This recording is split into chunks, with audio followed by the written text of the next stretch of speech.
Hello दोस्तों, कैसे हैं आप सब लोग। तो दोस्तों आज हम करने वाले हैं एमपी टेट का जो 10 नवंबर और 11 नवंबर के चारों शिफ्ट में जितने भी क्वेश्चन आए हुए हैं उन्हें आज हम सॉल्व करेंगे और देखेंगे।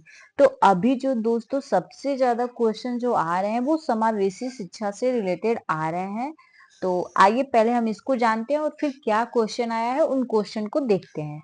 तो सबसे पहले है कि समावेशी शिक्षा होती क्या है। तो समावेशी शिक्षा ऐसे सभी छात्रों के लिए नियमित कक्षाओं में विशेष आवश्यकता वाले छात्रों को शिक्षित करने के अभ्यास के संदर्भ में संदर्भित करती है। यह एक नियमित कक्षा के वातावरण में सामान्य बच्चों के साथ विकलांग बच्चों को शामिल करने का प्रावधान प्रदान करता है। मतलब समावेशी शिक्षा क्या है। समावेशी शिक्षा में सभी बच्चे पढ़ते हैं, चाहे वो किसी भी तरह से विकलांग हो, वो समान क्षमता वाले बच्चों के साथ पढ़ते हैं।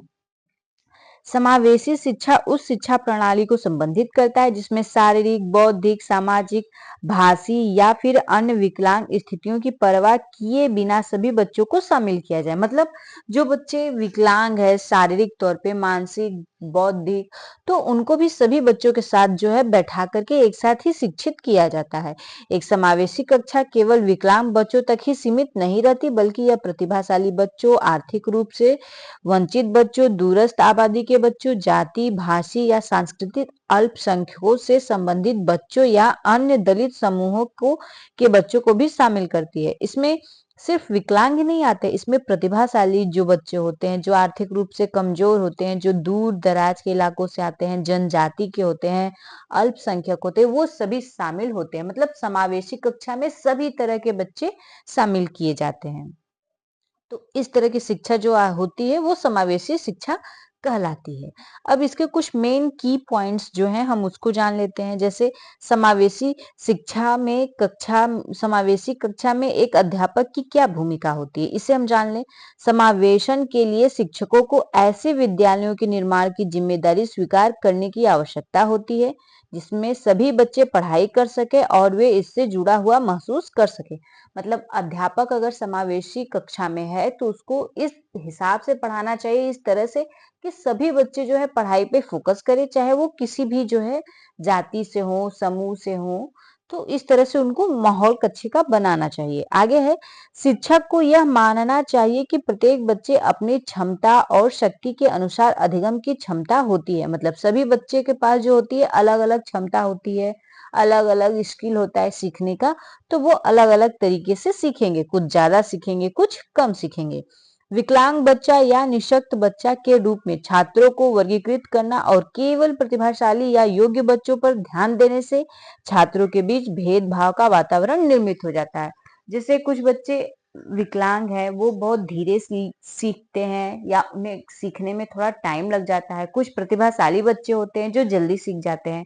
तो प्रतिभाशाली बच्चों की तरफ ज्यादा ध्यान देना और जो विकलांग हैं या धीमे सीखते हैं उनकी तरफ कम ध्यान देना। इस तरह से बच्चे क्या होंगे, डिवाइड होने लगेंगे, उनके बीच भेदभाव होने लगेगा।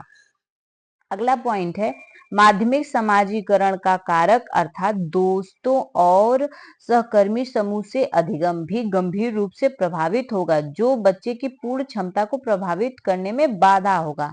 मतलब बच्चे का अगर ग्रुप बनवाना चाहिए तो इस तरह से बनवाना चाहिए कि एक ग्रुप में सभी तरह के बच्चे हो। ये न कि एक ग्रुप में जो है काफी प्रतिभाशाली हो और एक ग्रुप में काफी जो है वीक, जो कमजोर या अल्पसंख्यक हैं या फिर विकलांग है वो हो। मतलब इस तरह से समूह बनाना चाहिए कि क्योंकि बच्चा जो होता है वो समूह से ही अपने सहपाठियों से सीखता है। तो उनके सहपाठी के साथ उनका जो ग्रुप हो वो एक तरह से मध्यम बने, जिसमें कि हर तरह का बच्चा शामिल हो। अतः एक समावेशी कक्षा में एक शिक्षक की सबसे महत्वपूर्ण भूमिका यह विश्वास करना है कि प्रत्येक बच्चे में अपनी योग्यताओं एवं शक्ति के अनुसार अधिगम की क्षमता होती है। मतलब सभी बच्चा जो है सीखता है, ऐसा नहीं है कि नहीं सीखता है, सब बच्चा सीखता है, लेकिन उनकी क्षमता सीखने की अलग अलग होती है। कुछ प्रतिभाशाली बच्चे जल्दी सीखते हैं, कुछ अल्पसंख्यक बच्चे धीरे धीरे सीखते हैं, यही चीज है। अब अब जो क्वेश्चंस आए हुए थे एमपी टेट में 10 और 11 नवंबर को, अब उन क्वेश्चन को हम लोग देख लेते हैं। ये जो समावेशी शिक्षा की विशेषताएं हैं आप इसको देख लीजिएगा। अभी हम क्वेश्चन जो है स्टार्ट करते हैं। क्वेश्चन है, विकलांगों के लिए एकीकृत शिक्षा क्या है? भाषा विशेष विद्यालय में और फिर सामान्य विद्यालय में भाग लेना, या फिर विशेष स्कूल में विकलांग बच्चों को उनकी क्षमताओं से संबंधित मानते हुए उन्हें शुरू से ही सामान्य बच्चों के साथ शिक्षा प्रदान कराती है। ऐसे बच्चों को पढ़ाने के लिए केवल विशेष शिक्षा सिखाया जाता है। तो इसमें अभी हमने पढ़ा कि एक साथ शिक्षा प्रदान की जाती है, यानी हमारा तीसरा ऑप्शन करेक्ट हो जाएगा। अगला क्वेश्चन है, एक समावेशी कक्षा में शिक्षक की सबसे महत्वपूर्ण भूमिका है यह सुनिश्चित करने के लिए कि प्रत्येक बच्चे को अपनी क्षमता का एहसास करने का अवसर मिले। कक्षा के लिए योजना बनाना ताकि हर बच्चा उसी गति से आगे बढ़े। यह सुनिश्चित करने के लिए कि शिक्षक कक्षा को मार्ग निर्देशित करता है। बच्चों के माता-पिता की व्यवसाय का पता लगाना ताकि शिक्षक को पता चले कि प्रत्येक बच्चे का भविष्य क्या होगा। ऐसा कुछ नहीं है कि माता-पिता के व्यवसाय से जो है बच्चे का भविष्य बनता है। ये ऑप्शन तो बिल्कुल ही गलत है। तो इसमें हमारा कौन-सा ऑप्शन सही हो जाएगा? तो इसमें हमारा ऑप्शन जो है पहला ही करेक्ट हो जाएगा कि यह सुनिश्चित करने के लिए कि प्रत्येक बच्चे को अपनी क्षमता का एहसास करने का अवसर मिले। आगे है अगला क्वेश्चन, एक समावेशी कक्षा में शिक्षक को क्या करना चाहिए? यह विश्वास करना चाहिए कि प्रत्येक बच्चे में अपनी योग्यता एवं शक्ति के अनुसार अधिगम की क्षमता होती है। अशक्त अधिगमकर्ताओं के प्रति दया एवं सहानुभूति का भाव प्रदर्शित करना चाहिए। बच्चों के विकलांग बच्चा, मंदबुद्धि बच्चा आदि रूपों में वर्गीकृत कर देना चाहिए। केवल प्रतिभाशाली एवं योग्य बच्चों पर ध्यान देना चाहिए। तो अभी हमने पढ़ा तो ये दोनों तो ऑप्शन गलत हो जाएंगे, सी और डी। हमारा ऑप्शन पहला करेक्ट हो जाएगा कि यह विश्वास करना चाहिए कि प्रत्येक बच्चा जो है अपनी योग्यता और शक्ति के अनुसार अधिगम की क्षमता रखता है। अगला क्वेश्चन है, निम्नलिखित में से कौन सा कथन समावेशी अधिगम की संकल्पना को वर्णित करता है? शिक्षक मेधावी छात्रों को अधिगम को आसान बनाते हैं। शिक्षक कमजोर छात्रों के अधिगम को आसान बनाते हैं। शिक्षक छात्रों के सीखने के लिए उनके अभिभावकों का समर्थन लेते हैं, या फिर शिक्षक अलग अलग परिप्रेक्ष्य के छात्रों को समान कक्षा में एक साथ पढ़ाते हैं।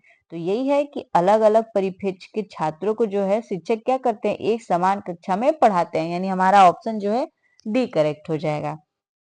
अगला क्वेश्चन है, समावेशन का अर्थ की प्रक्रिया। समावेशन का अर्थ है मुख्य धारा के स्कूलों में अपने साथियों के साथ SEN के साथ बच्चों को शिक्षित करना, मुख्य धारा के स्कूलों में लेकिन विभिन्न कक्षाओं में SEN के साथ बच्चों को शिक्षित करना, SEN वाले बच्चों को विशेष स्कूलों में समान पाठ्यक्रम के साथ शिक्षित करना, अलग अलग पाठ्यक्रम वाले विशेष स्कूलों में SEN के साथ बच्चों को शिक्षित करना।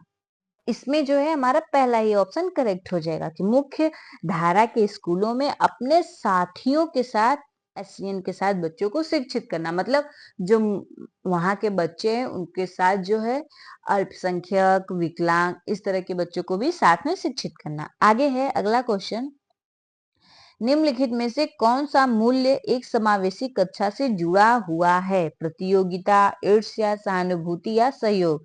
तो इसमें ऑप्शन डी करेक्ट हो जाएगा, सहयोग। अगला क्वेश्चन है, समावेशी शिक्षा के सिद्धांत पर आधारित है। औचित्य और समान अवसर, सामाजिक अस्तित्व और वैश्वीकरण, विश्व बंधुत्व या सामाजिक संतुलन? तो इसमें हमारा ऑप्शन जो है करेक्ट हो जाएगा, औचित्य और समान अवसर। ऑप्शन पहला करेक्ट हो जाएगा। अगला क्वेश्चन है, एक समावेशी विद्यालय अपनी क्षमताओं के बावजूद सभी छात्रों के सीखने के परिणामों को बेहतर बनाने के लिए प्रतिबद्ध है। छात्रों के बीच अंतर करना और विशेष रूप से अक्षम बालकों के लिए कम चुनौतीपूर्ण उपलब्धि का लक्ष्य निर्धारण करना? तो ऐसा कुछ नहीं है। विशेष रूप से अक्षम छात्रों के सीखने के परिणामों में सुधार करने के लिए विशेष रूप से प्रतिबद्ध, तो ये भी नहीं है कि विशेष रूप से प्रतिबद्ध हैं। आगे है, अपनी अक्षमता के अनुसार छात्रों के सीखने की जरूरतों को तय करना। तो इसमें सबसे सुटेबल आंसर जो होगा वो हमारा पहला हो जाएगा कि अपनी क्षमताओं के बावजूद सभी छात्रों के सीखने के परिणामों को बेहतर बनाने के लिए प्रतिबद्ध है। समावेशी विद्यालय या समावेशी कक्षा में क्या है कि बच्चा सीखता तो है, लेकिन उसके सीखने की जो स्पीड है, जल्दी सीख रहा है या देर से सीख रहा है, उसको जो है और बेहतर करना। अगर धीरे सीख रहा है तो उसको जल्दी सिखाना, जल्दी सीख रहा है तो उसी लय में उसको और अच्छा करना। तो ये सभी जो प्रश्न हैं वो आए हुए हैं। अभी एक और प्रश्न देख लेते हैं आगे। एक शिक्षक एक समावेशी कक्षा में विशेष योग्यता वर्ग वाले शिक्षार्थियों की आवश्यकताओं को किस प्रकार से संबोधित कर सकता है? आकलन के लिए पेपर पेंसिल परीक्षणों का उपयोग करने तथा अभ्यास एवं रटने पर जोर देना, छात्रों को निर्देश देने के समान तरीकों का पालन करना, बहुत सारे लिखित गृह पाठ देने और अन्य उज्जवल छात्रों के उत्तरों की नकल करने पर जोर देना। ये नकल करना ये भी ऑप्शन गलत हो जाएगा। प्रत्येक छात्र की सीखने की शक्ति और कमजोरी के विश्लेषण के आधार पर विशिष्ट शिक्षण के उद्देश्यों को विकसित करना, तो यही सबसे ज्यादा सुटेबल हो जाएगा, क्योंकि बच्चे की क्या कमजोरी है, सीखने की क्या स्पीड है, ये उसी के माध्यम से जो है हम चीजों को संबोधित कर सकते हैं। आगे है विशेष शिक्षा सामान्य शिक्षक की जरूरतों को पूरा करती है। एक कौशल में महारत हासिल करने के लिए अलग अलग विकलांग छात्रों की मदद करती है, सभी छात्रों की जरूरत को पूरा करती है, एक बेहतर तरीके से अन्य लोगों के साथ संबंध बनाने के लिए अलग से विकलांग छात्रों की मदद करती है। तो इसमें जो हमारा आंसर होगा वो डी करेक्ट हो जाएगा। तो अब आज के वीडियो में इतना ही दोस्तों। जैसे ही हमें और नए शिफ्ट के प्रश्न मिलते जाएंगे टॉपिक से रिलेटेड, हम उन्हें भी अपलोड कर देंगे। अगर आपको वीडियो अच्छी लगी हो तो लाइक करिएगा, चैनल को सब्सक्राइब करिएगा, शेयर करिएगा और कमेंट भी करिएगा।